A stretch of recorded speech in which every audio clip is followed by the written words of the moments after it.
I'm here to share a little bit about my journey with mitochondrial disease. In my family, we're now aware that for several generations at least, we have been affected by a type of mitochondrial disease called MELAS. Now that stands for mitochondrial encephalomyopathy, lactic acidosis, and stroke-like episodes, which is basically a list of symptoms that patients have.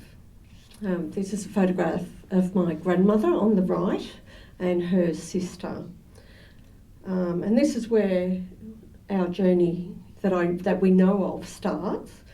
So my grandmother's name was Dorothy, and she went from being a very stylish and social person in what would have been her 50s to an extremely unwell person in her 60s.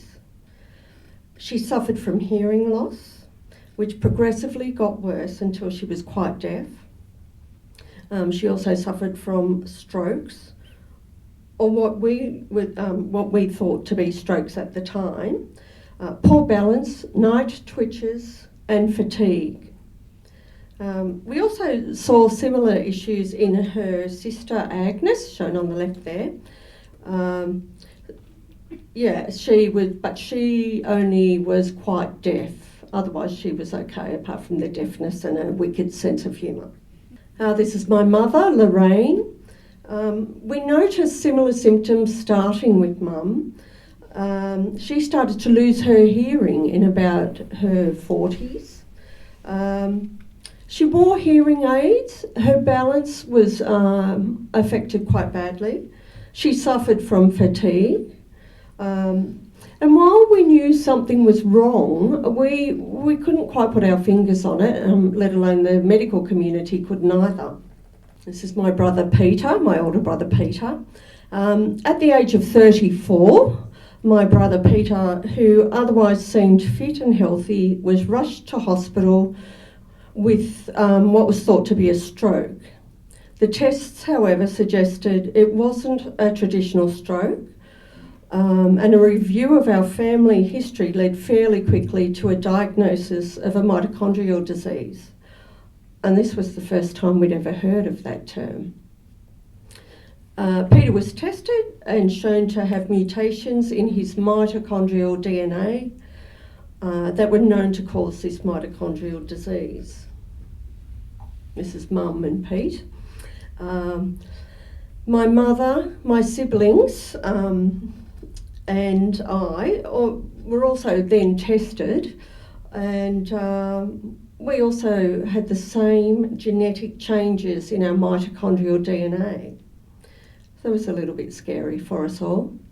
But it was good, and finally we had an explanation as to the mystery surrounding my family's health issues. But that was our story only just beginning. Following his first acute episode, Peter's health slowly deteriorated. I think he was 34 years old when he suffered his first stroke, or mitochondrial stroke. He had seizures, he went deaf, he developed tonsil cancer. He lost his balance until he was no longer able to work, with several hospital stays along the way. No longer able to drive, Peter became more and more socially isolated, and his ill health took its toll on his family, with his marriage eventually breaking down. He separated from his wife, and he returned to live with my elderly parents. This was just under 11 years after his first mitochondrial stroke. It was about 6 months later that on a routine checkup, Peter's specialists detected what they thought was a precursor to another acute episode, so he was admitted to hospital. It was a very confusing time for us all, and things went down really quickly with Peter being admitted to ICU. He died not long after and left behind an 11-year-old daughter, my niece Isabella, and Isaac, who was 13 at the time. Over the years before Pete's death, Mum's health was rapidly declining. She too started suffering from mitochondrial strokes, and each time it took her longer to bounce back. She had several stays, extended stays in hospital, and after about 2 years after Peter, mitochondrial disease also took Mum's life. Which brings my journey to me. I'm a mother of 2 daughters, shown here. Annie is aged 16 on the left, and Cassie is aged 14, but she's really going on 24. I'm currently studying a degree in visual arts at Wollongong University on a part-time basis, and I also work as a contract draftsperson, and I'm also a taxi driver for my 2 teenage daughters. I'm really busy all the time, but I'm also exhausted most of the time. Just like my mother, I'm starting to lose my hearing. I now wear hearing aids, which do help to some extent. But at the end of a long day, when I'm really tired, I find even the hearing aids don't work. I catch up on sleep during university breaks, where I tend to have an afternoon nap every day, only they're not really naps. They are like a 2, 3, sometimes 4 hour sleep. And then I can sleep again at night time for another 8 hours. Life is a bit of a struggle. I'm a very social person. I love a good party, but I find myself withdrawing because it's all getting too hard with the hearing loss and lack of energy. I do, however, have an inner determination not to let this disease get the better of me. Easy to say now when I still have my health. So this is Annie. I worry for my daughters, as they too will have their genetic mutation. What does the future hold for them?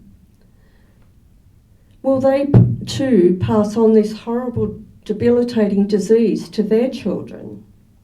This is the 14 going on 24-year-old Cassie. Hopefully they won't pass it on. I feel this big black cloud that has been hanging over my family for years slowly starting to dissipate. It's like a big ray of sunshine is finally shining through. I can't begin to tell you how wonderful it is to hear all about mitochondrial donation. It's a big, positive step which gives sufferers hope, and that's something we haven't had before. I certainly would have used this technology had it been made available when I was having my children.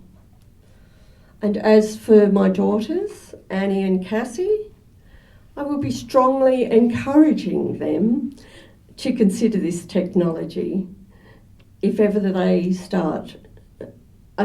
decide to start a family. Mitochondrial donation will give our family a chance to live healthy and happy lives, and a chance to eradicate mitochondrial disease from our lives. It means that big, black, bloody cloud will stop following us and hanging over our heads. So I hope today that I have given you some insight into the struggles people with mitochondrial disease have to face day to day in their everyday lives. Thanks for your time.